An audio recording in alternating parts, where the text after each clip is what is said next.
The designer is in the driver's seat when it comes to mapping the path for the eye to travel. When planning this design road trip, ask yourself, where does the eye linger? And what makes it dart away? Today we are going to learn all about the fashion design principles so that when you are designing, you are more aware of all the ways you can experiment with your design and help you develop your own design style.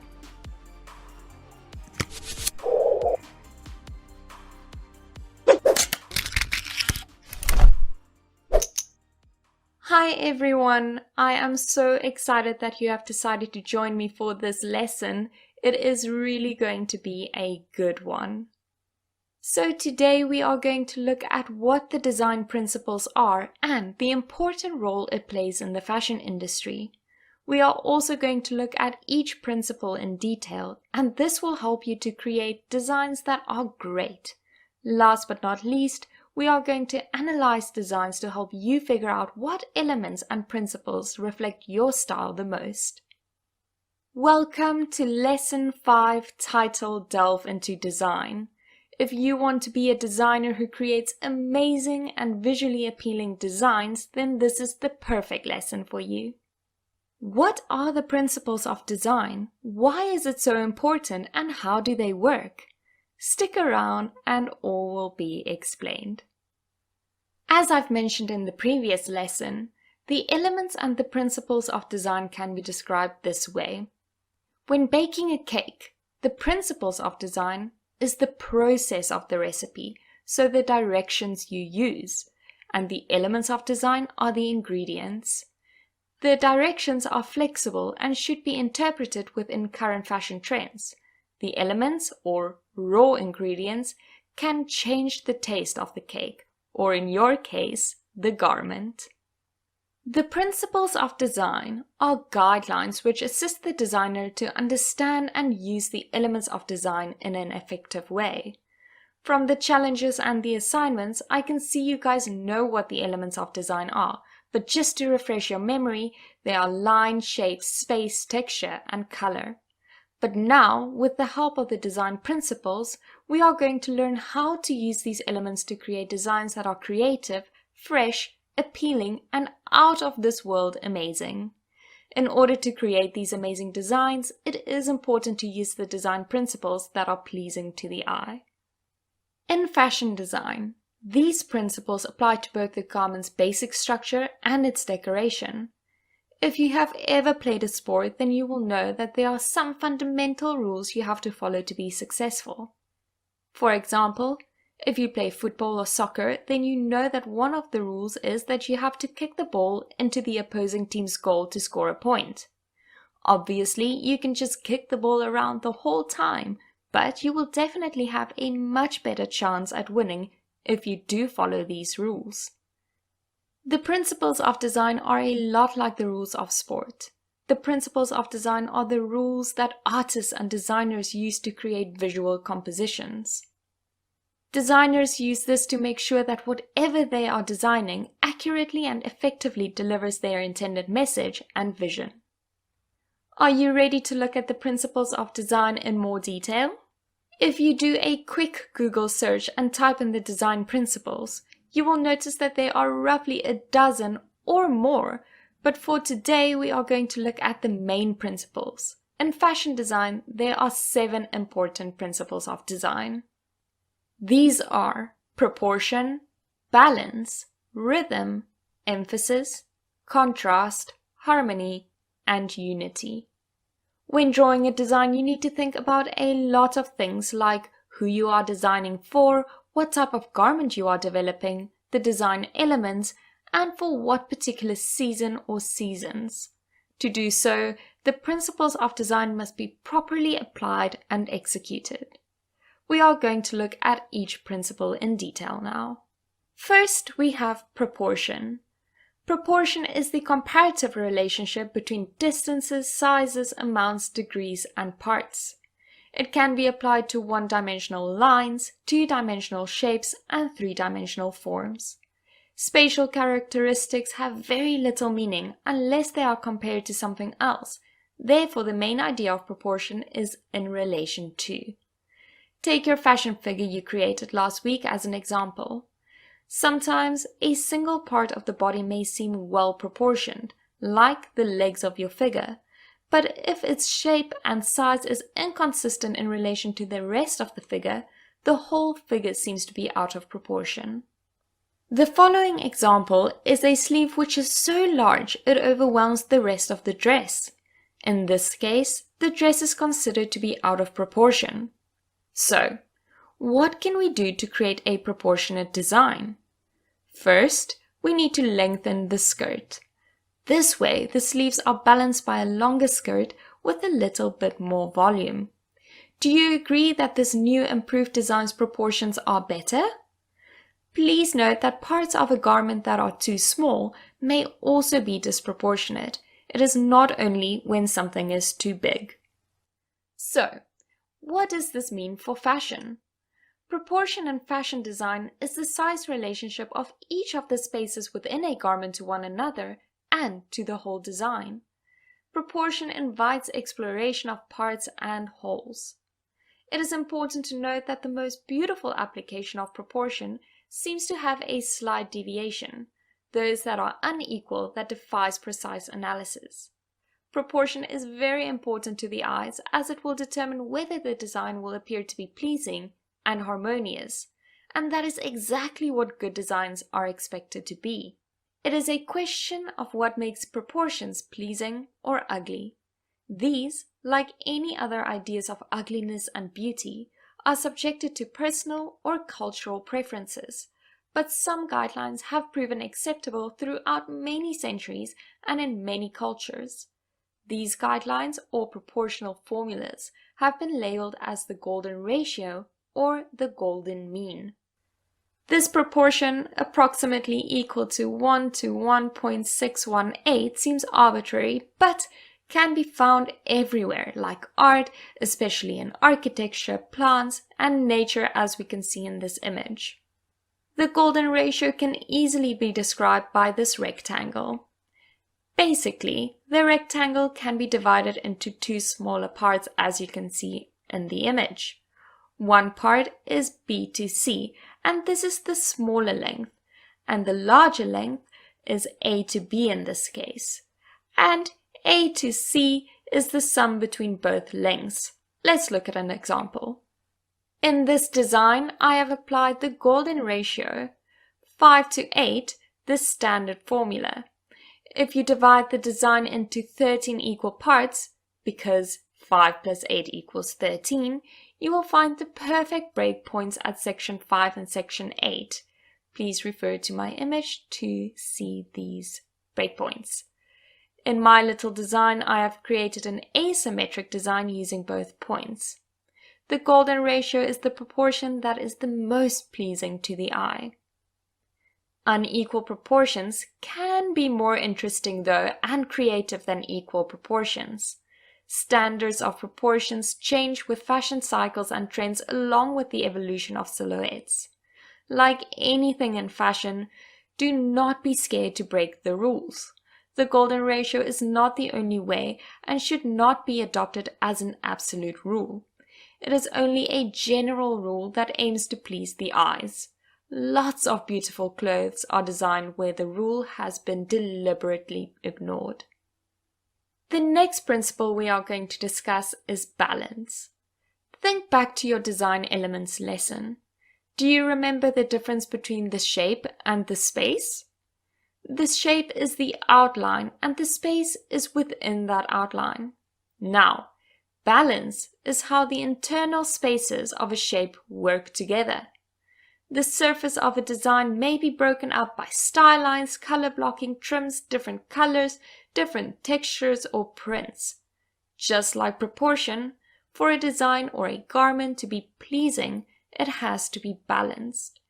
It is important to remember that balance can be symmetrical or asymmetric. First up, symmetric balance. Symmetry is the correspondence in size, form, and arrangements of parts on opposite sides of a line or point.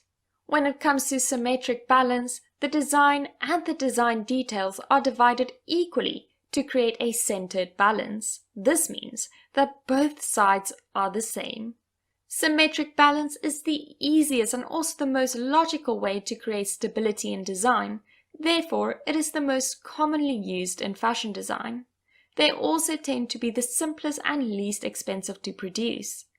The reason why symmetric balance is often referred to as formal balance is because these designs usually have a more formal and tailored appearance.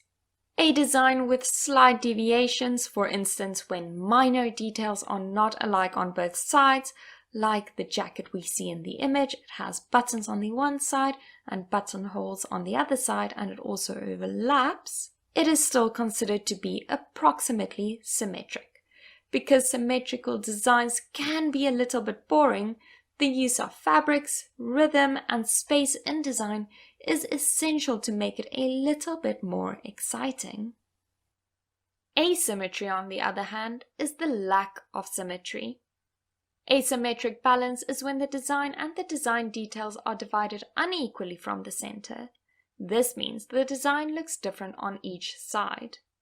This imbalance often creates more dramatic and interesting design visuals, often achieved with diagonal lines and off-centered closings. This type of balance is usually reserved for fashionable garments due to its dramatic effects. When creating an asymmetric design, remember the following tips. An eye-catching detail on one side can balance a larger, less imposing area on the other side. Striking line, color, and texture can appear to balance larger masses of less significance. One side should not look heavier than the other side. Even though the two sides are different, the design should still appear to be balanced. Moving on to rhythm. When we think of rhythm, we typically think of music. And to be fair, it is kind of the same in fashion creation. Rhythm in fashion design is the flow of lines, shapes, colors, and textures of a design or a garment. Rhythm can create a powerful effect, whether it is achieved through the repetition of regular features, by motifs on printed fabric, or by the gradual change of size or color. Rhythm is very important to achieve pleasing effects, as the flow should gently carry the eyes from one area of the garment to another. When all the lines or shapes or colors of a garment work well together, a sense of rhythm is obvious. All in all, rhythm can be achieved through the use of numerous kinds of techniques. In this example, the rhythm effect is demonstrated in this design by Alexander McQueen, with the repetition of lines creating a strong rhythmic impact and flow. The direction of lines also guide the eye from one part of the garment to another. The next principle is emphasis. Emphasis is the center of interest that draws the viewer's attention to the focal point of the garment. This focal point must create more interest than any other element in the design. So in other words, if we compare a design to a movie, the focal point is the main actor and should be related to the overall story of the movie or structure of the garment. The remaining elements of the design are the supporting actors. This means they support and echo its design impact. The design we see in the image was created by Gucci.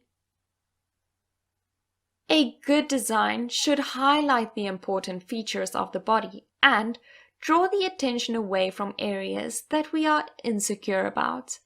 The miracle dress that we have discussed in the last lesson, with the color blocking that creates an illusion of a slimmer body, is a great example of this. Another example is to wear bright leggings if you want to emphasize your legs, or a big collar if you want to draw the viewer's attention to the neckline or face. Emphasis could be achieved using lines, shapes, trims, ruffles, notions like buttons, and color. A combination of these elements gives the focal point even more strength. This is an example of a design by Karl Lagerfeld. He created emphasis in this design by the contrasting black binding. He is also a big fan of creating emphasis on the classic tweed jacket with the use of golden buttons and trims. What happens when you don't create a focal point? Simply put, it confuses our eyes a little because we don't know where to look first. When too many areas of interest are presented, the viewer's attention is divided and the viewer will quickly lose interest. This is not what we want as designers. We want to capture and hold the attention of the viewer and potential buyer of our design. With that being said, I have to say that some designers just have an eclectic design style with an eclectic customer base. Again, if you like breaking the rules, fashion design is for you. Next up is contrast. Contrast is to set an opposition in order to show or emphasize differences. Contrast is the use of different colors, textures, and shapes. Contrast is one of the most powerful design principles, causing the eyes to re-evaluate the importance of one area of focus against another. These contrasting features then become your focal point. So, when placing contrast, it requires thorough consideration. Let's look at this example by Vera Wang. Contrast of textures can also be very successful and can heighten the effect of each material. In this example, we can see a glossy leather jacket worn with a muted woolen skirt. Next on our list is harmony. It is the arrangement of all the parts of the garment, so the elements and principles of design. It is not the exact opposite of contrast, but it does imply similarity in areas such as color and texture that blend well together. Harmony in design is achieved when all the elements and principles in design all give a sense that they belong together. Although the design is safe when the harmony rules are followed, doing so sometimes results in a conservative design, one that unfortunately lacks impact. To avoid this, one can always add in different elements to create visual impact. Last but not least is unity. It refers to the repetition of a design element throughout a garment that creates a sense of unity. When a garment has unity, all the different parts work together to create a whole, and a feeling of oneness is achieved. On the contrary, the use of too many design elements or details in one garment can be distracting, so be careful. We now have a good understanding of the main principles used in fashion design, but there are many more. Let's take a quick look at some of the other design principles you can incorporate into your design to make it more interesting and eye-catching. Radiation is the use of design lines that fan out from a pivotal point, creating a sunburst effect. The eyes move from the central point to the outer areas of the design. This means the viewer of the design is first attracted to the center, then the outer edges of the design. Gradation is when a design detail is featured in a gradating pattern. This means it is going from dark to light or from big to small to create rhythmic progression. This can be achieved by using a single shape, design detail, print, size, or color. This moves the eyes from looking at one of the shapes, sizes, or color to looking at the other and eventually to look at the entire garment. Repetition is the repeated use of a certain design element, trims, or design detail and could be used to create unity in a design. In fact, repetition is a sense of movement. This is particularly important when you are designing a collection because the repetition of a design detail, color, texture, or silhouette helps carry the theme throughout the whole collection and assures that there is a golden thread running through it. Scale refers to the relationship between the garment and its design details. To be able to create a sense of harmony, the design detail should not be out of scale, so too large or too small, too dark or too light. Designers, you should aim to understand how each of these design principles impact your work. But why? And how do I analyze a design? Before I answer those questions, let's do a quick exercise. Just take a quick look at what you are wearing right now. See how many principles and elements you can find. To analyze is actually quite simple when you understand the elements and principles of design, because you know what to look for. Every garment will have a shape or silhouette, lines, either functional seams or decorative, color, and texture. Like I said, every garment will have these. If it doesn't, then you don't have a garment in front of you. Same with the principles, although they are a little bit more challenging to pinpoint because each designer has a different perspective and follows a different process. First step to analyze your design is to be critical. Critical thinking is the objective analysis and evaluation to form a judgment. But what does this mean? You have to look past whether you find the garment beautiful or not.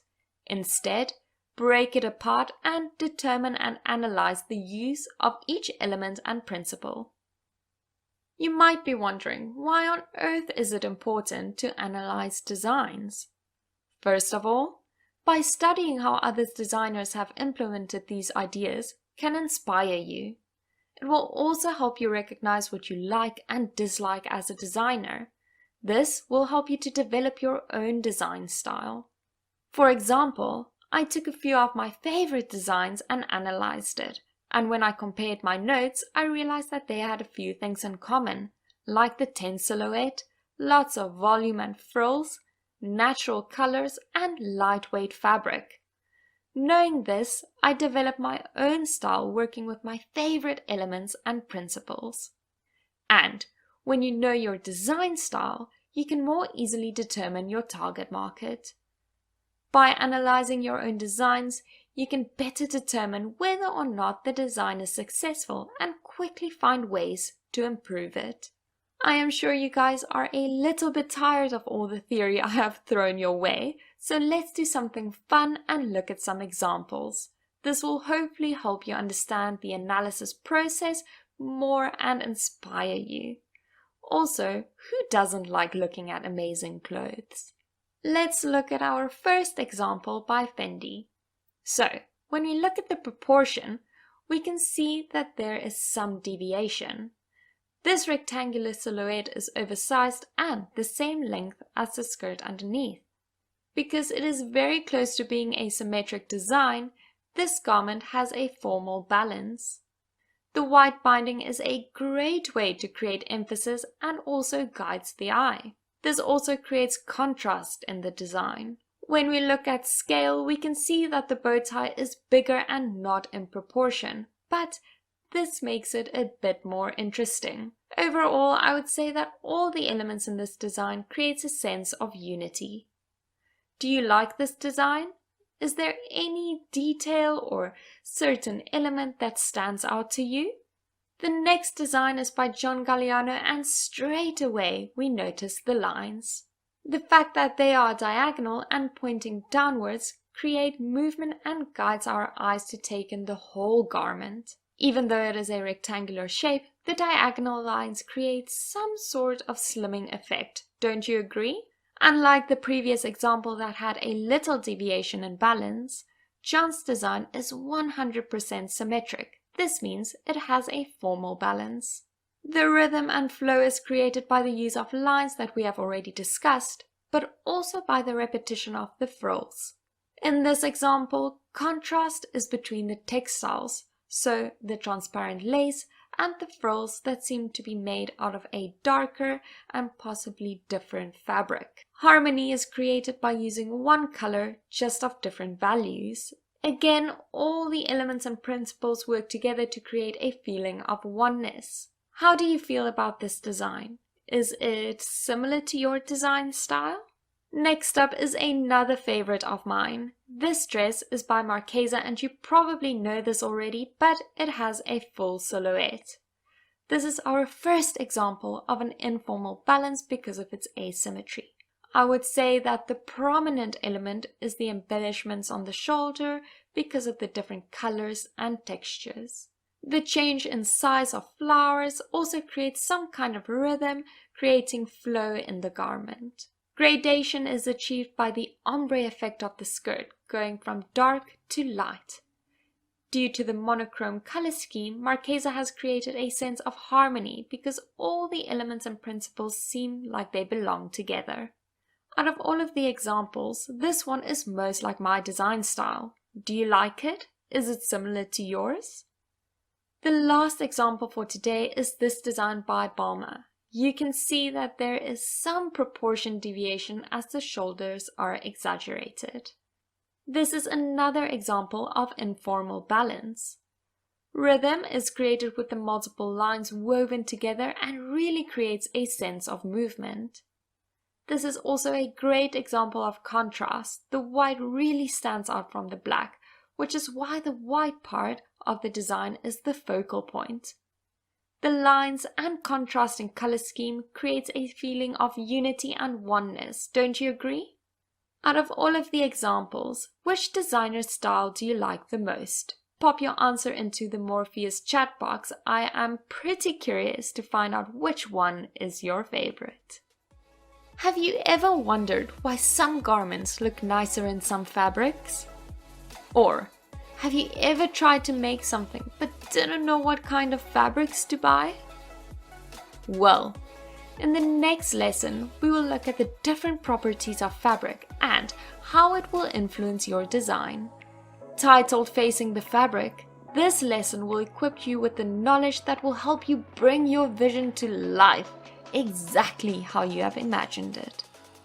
Now that we know what the design principles are, let's take a look at why we have to design with these. Designers use the principles to make sure that the designs they are creating actually works.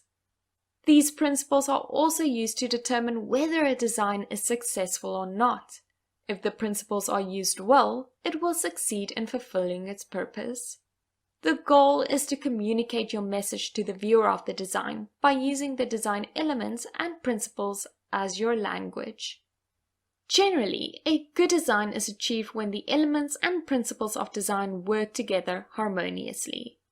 Designing is really just the process of selecting and combining the design elements according to the principles of design in order to achieve harmony. So how do you create good designs? First, try many variations before creating one that has the perfect combination of the elements, so line, shape, texture, color, and the correct use of proportion, balance, emphasis, and repetition. Objectively determine whether all the elements work together to create a harmonious and consistent visual effect. Sketch a lot, and when I say a lot, I really mean it. Be creative and find new ways of looking at things. Break the rules and celebrate flexible thinking. So after all is said and done, it really is not that difficult to understand the basic elements and principles of design. And once you do understand all of this, you won't be able to stop finding them in every outfit or garment that you look at from now on.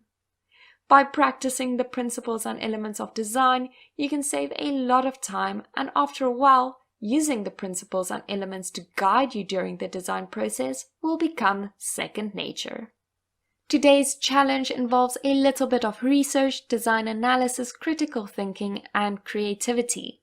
First, I want you to find an outfit designed by your favorite designer. I then want you to analyze the outfit and mention how the design principles and elements were used. I will show you an example just now of how I would do it, and then we can talk through it a little bit. Please share your challenge on your favorite social media channels and on the Shaw Academy Fashion Design Facebook group. Please remember to use the hashtag #ShawFashionDesign. Do you know the phrase sharing is caring? This is a great challenge to share with your classmates because we can all learn a lot from each other, especially in this challenge, as you will be exposed to a lot of different designers and see how the principles and elements of design are applied in a variety of ways. Being exposed to this will make you a more conscious and more creative designer. This is an example of how I quickly did my analysis. First, I chose my favorite designer. I have quite a few, but this dress was designed by Chloe. Then I looked at the design elements, so the line, shape, color, and texture. Then I looked at the principles. See, it does not have to be beautiful as long as it makes sense to you. Are you excited to do this challenge?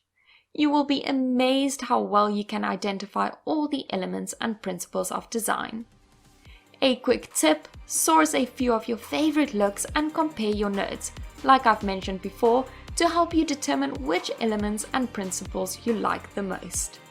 Congratulations guys, you are done with lesson 5. Thank you so much for joining me, and I'm looking forward to having you all back for lesson 6, titled Facing the Fabric. Until then, as always, stay fashionable.